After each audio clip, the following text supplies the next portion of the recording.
arithmetic mean are inserted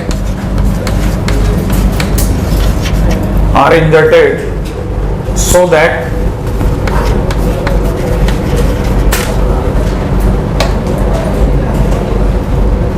ratio of 7th and m minus 1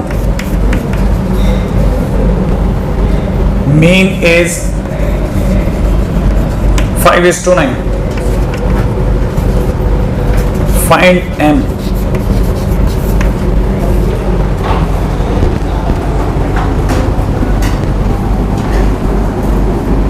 Ready?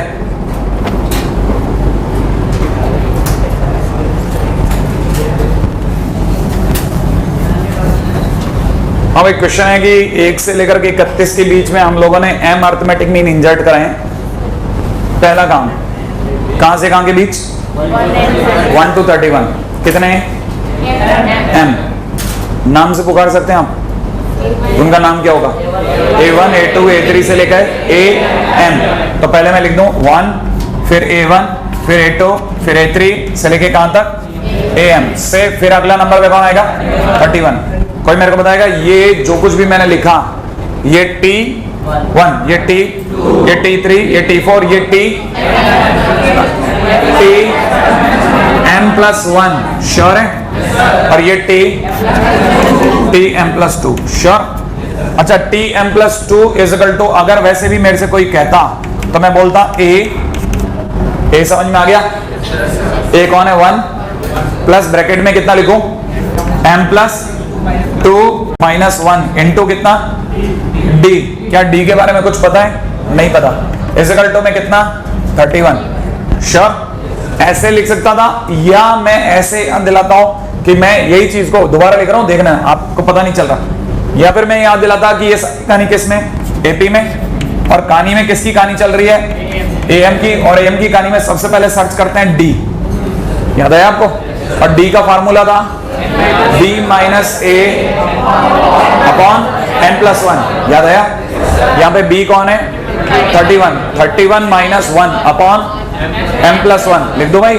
m की जगह हमारा m ही है, तो मेरे पास में फाइनली D आ गया कितना? 30/m+1। ये आ गया मेरे पास D आने के बाद अब क्वेश्चन वाला कह रहा है किस किस का रेशो? सातवां क्या?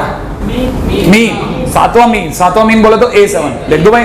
नाम से पुकारना बहुत जरूरी है। A7 upon AM-1। A7 का मतलब T8 अपॉन में TM। याद आया आपको? T8 बोले तो A+7D लिख दो, अपॉन में कितना? 1 + M-1 इंटू D लिख दो। अच्छा, ये कितना दे रखा है सरकार ने? 5:9। नहीं आई आपको बात? अब मेरे पास एक चॉइस ये है कि मैं कर दूं क्रॉस मल्टीप्लाई, लेकिन इससे पहले कि मैं इस पे एकदम अटैक मार दूं, मैं आपको याद दिला देता हूं कि मेरे पास में 7 इंटू में 30/m+1 लिखने को है भी। क्या आपको याद है? ये कौन आ गया? D। और यहां से देखा जाए तो ये हो जाएगा 1 प्लस ब्रैकेट में कितना? m-1 इंटू में कितना? 30/m+1 sure. नहीं आई समझ में? 1 + 7D अपॉन में 1 + m-1 into D, and that is what? That is 5:9। अब मैं क्या करूं बोलो? क्रॉस है कि नहीं? एक एलसीएम ले लेते हैं। आप बोलो एलसीएम ले लूं? ओ यहाँ का एलसीएम यहां से हो जाएगा m+1 + 210। इसका मतलब m + 211 नहीं है, नीचे का m+1 कट गया। तब तक आप यहाँ का बताओ, यहाँ कितना हो गया? 1 की जगह m+1। अरे एलसीएम लेते हैं, यहाँ 1 की जगह m+1। अच्छा, इन दोनों की मल्टीप्लाई 30m - 30, तो मेरे पास फाइनली रह गया 30m रह गया। अच्छा, एक माइनस का 30 और बन रहा है, वो इस 1 के कारण कम होकर के 29 रह गया। अरे सोचो, -29 इज इक्वल टू कितना? 5/9। अब बताइए क्रॉस मल्टीप्लाई करते क्या मेरे हाथ में m आ जाएगा? मैं मल्टीप्लाई कर दूं, कुछ और है क्या? 31m आएगा। बिल्कुल सही कह रहा हूं, 31m आएगा। एग्रीड, ठीक है। 31m आ गया। क्रॉस मल्टीप्लाई मार दूं। अगर मैंने क्रॉस मल्टीप्लाई कर दिया तो इट इज 9m प्लस में कितना? अरे इसको कौन 1899 सही क्या भाई? इज इक्वल टू 5 से मल्टीप्लाई करते 155 m माइनस में कितना 150 में 5 कम 145। अरे हाँ या ना, कुछ छोटा मोटा ही सही लेकिन कैलकुलेशन चलती रहे। ये कितना हो गया 146 m इज इक्वल टू में इसको ऐड कर लोगे ना और डिवाइड कर लेना। करो आप। मांगा क्या था सामने वाले ने m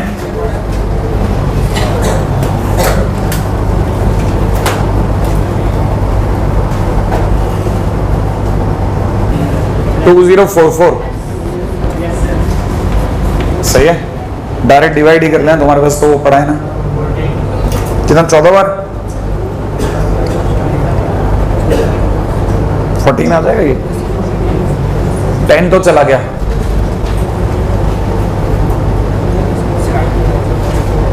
चार चला गया।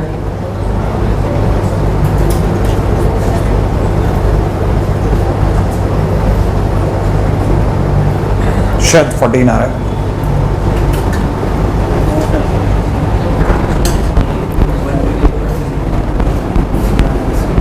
आ रहा है शायद आ रहा है 14 है। तो लिख दूं मैं सीधा सीधा m इज इक्वल टू 14। ठीक है ना। अब इससे आपको एक बात तो पता चल जाती है भैया, कैलकुलेशन करनी आनी चाहिए अपने को, और कुछ पता नहीं। रेडी? अगले पॉइंट में दो। हाँ भाई, हालांकि हम इस पर बात कर चुके हैं लेकिन एक बार मैंने पूछा तो आपने मना कर दिया, तो इसलिए दोबारा कर रहा हूं। Properties of AP first line लिखेगा फटाफट से।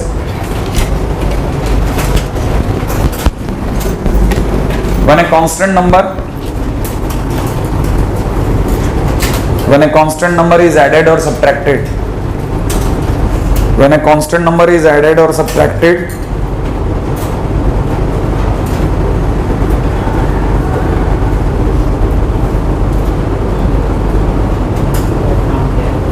when a constant number is added or subtracted to every term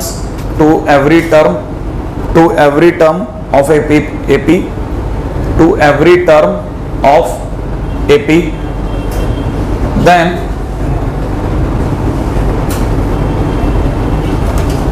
the new progression is also in AP. Then the new progression is also in AP. ठीक है, point number 2 पे आ जाओ। Then the new progression is also in AP. देख लिया? Second number पे लिखेगा when every term is multiplied or divided by a constant, when every term is multiplied or divided by a constant,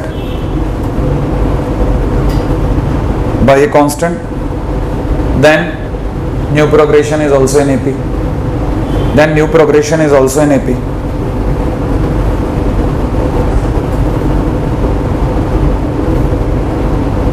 लिख लिया? ठीक है ना। पॉइंट नंबर 3 में आइएगा, लिखेगा थर्ड पॉइंट के अंदर कितना, if A1 A2 A3 to dash AN, उससे पहले AN minus 1 are in AP, then A1 plus AN is equal to A2 plus AN minus 1 is equal to dash। ठीक है ना भाई, समझ में आ गया? नहीं है ना? अच्छा, सेकंड नंबर पे लिखेगा एंड फोर्थ नंबर पे ठीक है ना, if A1 A2 A3 to AN are in AP, अगर ये AP में है तो इनमें किसी भी टर्म के लिए AR टर्म के लिए कह सकता हूं कि AR से K टर्म पीछे जाऊं और AR से K टर्म आगे जाऊं और डिवाइड बाय 2 कर दूं तो मेरे को AR मिल जाएगा। जिस टर्म से खड़ा हो जाऊंगा, जिस टर्म पे उंगली रख दूंगा, उससे आप जितनी दूर इधर जा रहे हो उतनी दूर उधर चले जाओ और दोनों टर्म का सम बाय 2 कर दो, आंसर में वापस वही टर्म आ जाएगी। जैसे मैंने क्या बोला, इसका मतलब है 1 2 3, जैसे 1 2 3 4 ले लेता हूं। ठीक है ना भाई, ये जैसे ही है। पहले आपको ये समझा देता हूं पहले लाइन का क्या मतलब था। अगर मेरे पास ये एक AP है, अब एक काम करो, इस पूरी में 5 5 5 5 जोड़ दो। अगर हमने 5 जोड़ दिया तो 6, ये 7, ये 8, ये 9। क्या ये एपी है कि नहीं? इसका मतलब एक कांस्टेंट को सम करने पर एपी मिलती है वापस, राइट है। अब एक काम करो, इस पूरे कहानी में से 5 घटाना चालू करो, -5 करो। 5 अगर घटाए तो -4, -3, -2, -1। ये क्या ये एपी है?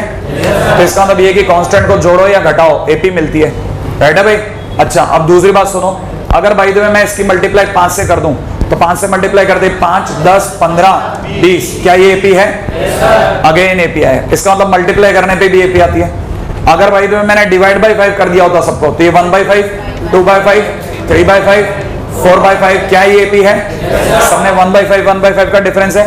तो यस, इसका मतलब मैंने आपको पहले दो जो लिखाई थी वो ये थी, राइट है। अब मैं आपको कह रहा हूं कि मेरे पास ऐसे 1 2 3 4 5 6 7 8 9 10 ऐसे चला गया मैं, राइट है भाई। अब मैंने जैसे मान लो मैंने अचानक से हाथ रख दिया 4 पे, 4 पे हाथ रख दिया, 4 से 3 टर्म आगे जा रहा हूं, 4 से 3 टर्म पीछे जाओ, ठीक है ना भाई। 4 से 3 टर्म, इक्वल टर्म्स इधर जाओ, इक्वल टर्म्स उधर जाओ। इक्वल माने के टर्म इधर गया, के टर्म उधर गया। के की वैल्यू 3 भी हो सकती है। तो जो मेरे को मिला उनका सम बाई 2 करूंगा तो वापिस यहीं आ जाऊंगा। नहीं है, इसका मतलब ये कि इक्वी डिस्टेंट टर्म्स का सम उस वैल्यू के बराबर होता है।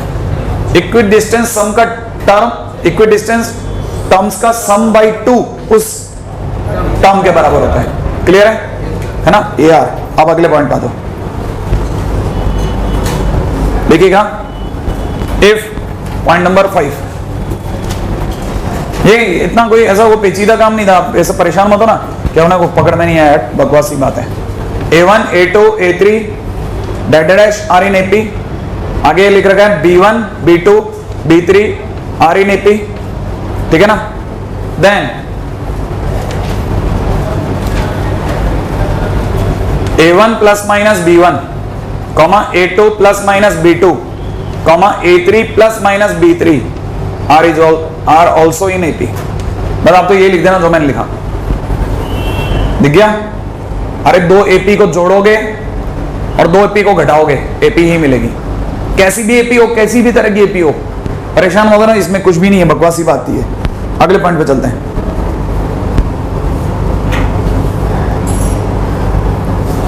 देख लिया,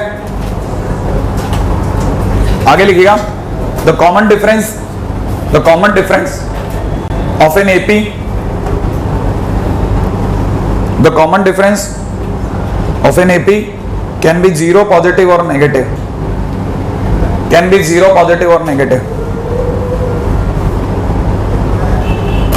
देख लिया आपने, कहानी यहाँ पे पकड़ में आ गई आपके। अच्छा, इसके बाद अपनी क्लास कल है क्या? अच्छा हाँ, मैंने तो ठीक है, मेरे दिमाग में था कि कहीं वो पेपर में नहीं आ जाए जीपी।